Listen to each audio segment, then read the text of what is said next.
And back to the Lakers. I know that Dallas is in a tricky situation financially, so I don't know exactly how this would work.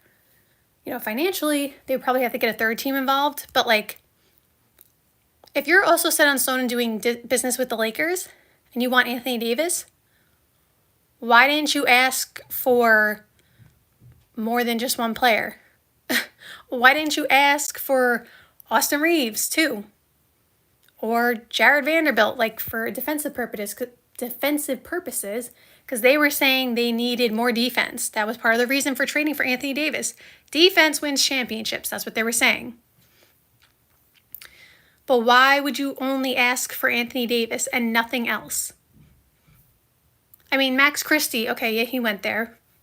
Like, shout out to Max Christie. But like, this is no shade to Max Christie, of course. He's earning his way in the league, but Max Christie is not, let's just say Kyrie Irving, because he's on the Mavericks. He's not Kyrie Irving. So like, what, like, why? Why are you not asking for everything you possibly can? If, again, my whole thing is you traded Luka for a player who has injury history as well. So the reason that you feel like that Luka's going to be injured in the future, that you're trading for a player, you're taking just as much of a chance. Because the player you traded for has an injury history. So that can't be the only reason. Because it just doesn't make sense. And then the money thing, obviously Luka getting a $345 million max extension is a lot of money. But like, if you're saying Luka is not worth the Supermax, then who is? If Luka is not worth the Supermax to you, or supposed to be worth it to the league, basically is what you're saying, then who is worth the Supermax? Just LeBron and Steph Curry? Are they the only two? Obviously, they're at the end of their prime and stuff like that. And they're not getting another Supermax or whatever. I don't even know if either of them actually ever got a Supermax. Maybe Steph did, because the Supermax wasn't introduced super long ago, and LeBron's always signing like 2-year deals, so I don't even know if LeBron ever got one. I don't think so.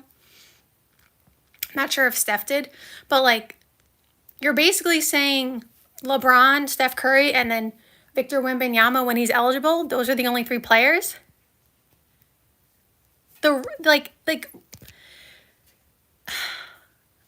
Okay. Adam Silver introduced the Supermax, I don't know how many years ago at this point, but not too long ago, because again, it hasn't been a super long time.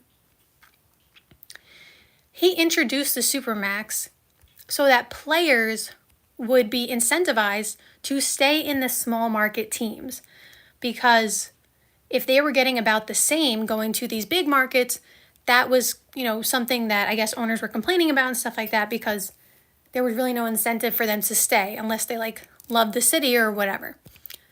So the Supermax makes it so that the money that you get is so much greater that it's really, really, really, really, really difficult to turn it down. And I don't know how many players recently have turned it down. Not many, if any. Maybe Anthony Davis did when he went to the Lakers, but I'm not sure. But like, the point is, like, players were incentivized by getting the Supermax so that they would stay with these smaller market teams. I don't even want to say small market, because every NBA city is like a big city, right? Like, technically. But LA, Minnesota, there's a difference, right? So if you're saying that Luka is not worth the Supermax, and Dallas is not a small market necessarily, right? Like, compared to some other cities, but it's not LA, or it's not New York. Maybe Miami. I don't know if you consider that super big market, but the point is, like, if you're saying that he is not worth the Supermax, then why did Adam Silver, like, this is my fear. And it's not like a fear, like actual fear, but this is my concern, is that And he may not be doing it for this reason. Like, he may just genuinely not want to pay Luka the Supermax because he's concerned about his conditioning. Again, I am not saying none of his reasons are valid. Like, he knows what's happening with Luka behind the scenes, and he knows what his workout regimen is like. Like, he knows Luka very well. So, like, it would be very, what's the word? It would be very, like, irresponsible of me to say that what he's saying is not true, because I don't know. I'm not there. So, like, I don't disagree. I don't agree. I don't disagree. I don't know if what he's saying is actually what's happening behind the scenes with his concerns with Luka.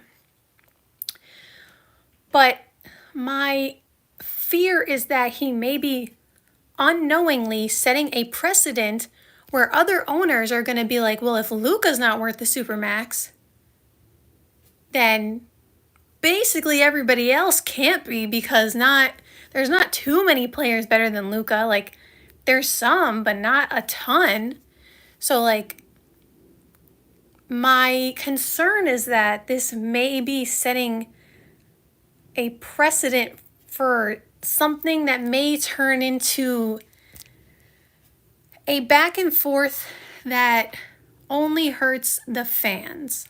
And what I mean by that is, if it becomes a point where owners are saying, I don't think you're worth the Supermax, and so they don't want to pay them, and so they try to trade them, or trade them before they are eligible or before they can extend them or whatever, it's going to get to a point where players recognize this, and they're going to force their way out before the owners consider forcing them out.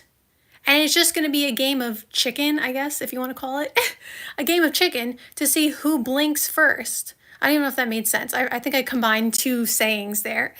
But basically, see who can force their way out first. Who can get ahead. And you know who ends up losing in the end? The fans. Because that player, whatever player it is getting forced out of the team. Whether it's because the owner is moving them, or because they are trying to move themselves before the owner moves them, because the owner won't pay them. And that's not to say everybody deserves a Supermax. I'm not saying that. And that's not to say that I am 100% on the player's side, because, you know, sometimes the players have, like, let me just give you an example. Like, I don't necessarily agree with how Jimmy Butler has acted based on the reports that we had. Like, I don't see anything wrong with him saying, I want to leave. Like, I don't think there's any issue with him saying, I want to leave. But, like, I don't necessarily agree with all the antics. So that's what I'm saying. Like, you know, sometimes some players have not acted the best, right? But not all owners have acted the best either. Like, everybody is at fault. And I'm just saying, in the end, I'm concerned that this is going to turn into something where it's only going to hurt the fans in the end, because there's just going to be so many disgruntled people. Owners, front offices, GMs, players. Like this is concerning. Like I'm concerned about that. So, I don't know. Okay. That's how I feel about this Luka trade. I think it's crazy. I think the Lakers 100% won this trade. It doesn't matter if the Lakers are not better this season than the Mavs end up being. If Luka, you know, plays 10, 15 more years, which we expect him to, 15 years maybe too much, 10 more years as we expect him to, and he plays at the level he's been playing at, then, like, the Lakers got another 10-time All-Star who's an MVP candidate every year, and we'll see if he brings them a championship. Like, the Lakers have a bright future ahead of them, assuming Luka stays healthy and does what he does. So the Mavs may be better, like, this year because Luka is not healthy right now, and, like, obviously the Lakers have more work to do, but, like, long term, this is a no-brainer for the Lakers. So, yeah, that's it. Thank you guys for joining, and thank you for suffering through my coughing when I was choking before. I really think it was a dust bunny, because I'm fine now. Like, I just, like, randomly swallowed a dust bunny. I don't even know how that happened, but Thank you guys for joining and see you soon. Bye!